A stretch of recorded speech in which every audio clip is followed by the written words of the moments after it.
vie au-delà de la vie.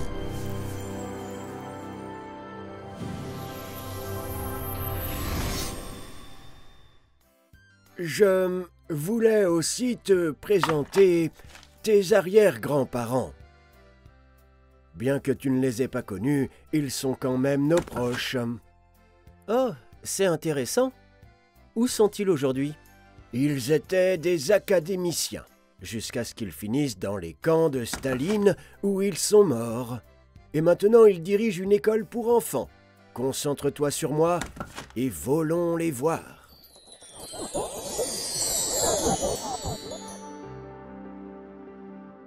Yann et son grand-père se trouvèrent près d'un vieux château, autour duquel quelques enfants d'âges différents jouaient et couraient, mais aussi une dizaine d'adultes qui se comportaient de manière enfantine et criaient avec des voix d'enfants.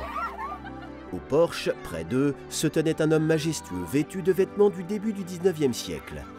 « Voici ton arrière-grand-père, Gennady. » « Ravi de vous rencontrer. Je suis heureux d'apprendre à connaître mes proches qui habitent ici. »« Très bien, Yann. J'observais parfois ta vie, même si nous ne nous sommes jamais rencontrés. » « Qui sont ces gens ? » ?»« Ce sont nos étudiants. Quand une personne âgée arrive ici, elle rajeunit. Et quand un enfant arrive, il grandit rapidement. Mais sa personnalité ne grandit pas aussi vite que son corps. Et on se retrouve avec un enfant adulte que nous éduquons ensuite dans cette école, afin qu'il puisse harmonieusement développer sa personnalité et rattraper le retard sur son corps. C'est très intéressant. Maintenant, allons chez ton arrière-grand-mère. Elle est justement en train de donner un cours de littérature.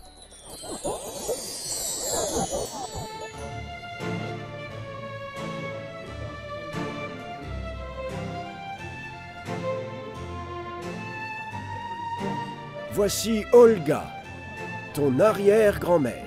Oh, c'est toi, Yann. Je suis très heureuse de te voir. Mais regarde comment tu es habillée. Quelle horreur. Tiens, cela t'ira bien mieux. Mais c'est démodé.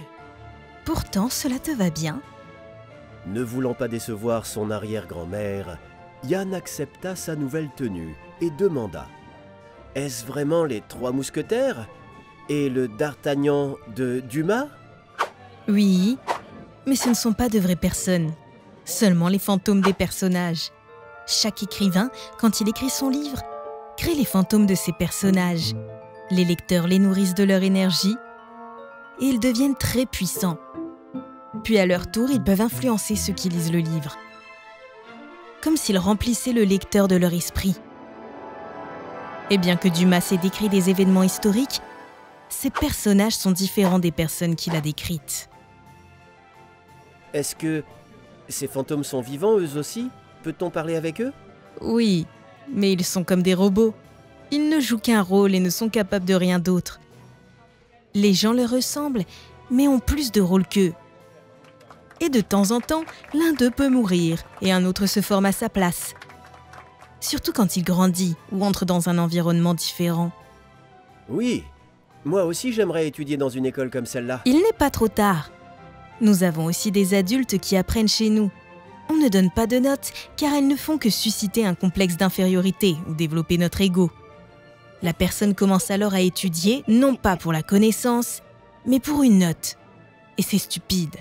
De plus, l'apprentissage devrait se présenter sous une forme intéressante et animée. Les enfants s'enseignent souvent mutuellement, car ils intègrent mieux les cours lorsque quelqu'un de leur âge leur explique, et celui qui enseigne comprend mieux le cours. De plus, nous n'enseignons que ce qui intéresse l'enfant, car il n'a tout simplement pas besoin de tout le reste, et cela surcharge simplement son esprit. Bien sûr, il n'y a pas d'examen ni de révision, car tout cela rend l'enfant plus bête. Il ne doit pas chercher à apprendre des cours par cœur, mais apprendre en jouant, en devinant, en écoutant des histoires fascinantes, en participant à ce qu'il apprend dans la pratique, en se mettant lui-même en situation. Seul ce type d'apprentissage est réellement utile. L'enseignement détaché de la vie, de la création artistique, de l'intérêt personnel de l'enfant est inutile pour lui, et même nuisible. À ce moment-là, Yann vit 2 femmes et un homme se rapprocher de son arrière-grand-père. Les femmes s'interrompant avec beaucoup d'émotion, commencèrent à expliquer qu'elles avaient toutes deux été les épouses de l'homme au cours de sa vie. L'une d'entre elles était décédée, après quoi il avait épousé l'autre, et chacune revendiquait maintenant son droit sur lui. Je l'ai épousé en premier, donc je devrais être avec lui. Non, il m'a promis son amour éternel.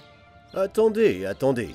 Quelle différence cela fait-il? Qui est la première et qui est la deuxième? La monogamie n'est qu'un modèle stupide qui existe sur Terre.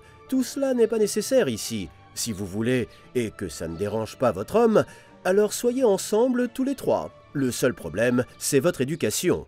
On vous a inculqué la conviction qu'il faut avoir une relation exclusive et sauver la famille, même s'il est déjà insupportable d'être ensemble.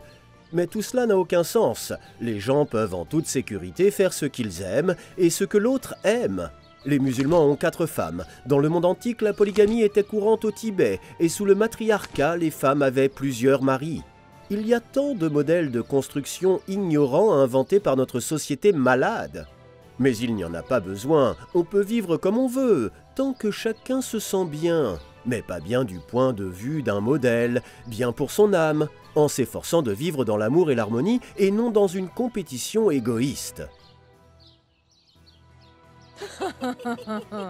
C'est ainsi qu'on doit rééduquer les adultes qui ont été estropiés par des idéologies stupides sur Terre.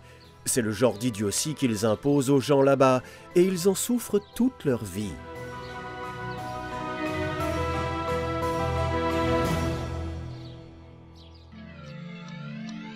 Le dessin animé est basé sur le livre « La vie au-delà de la vie ». Lisez « La vie au-delà de la vie » sur le site amazon1.org/books. Recevez d'autres pratiques intéressantes, des connaissances spirituelles et des cadeaux sur les sites web de nos partenaires. Vous trouverez les détails dans la description.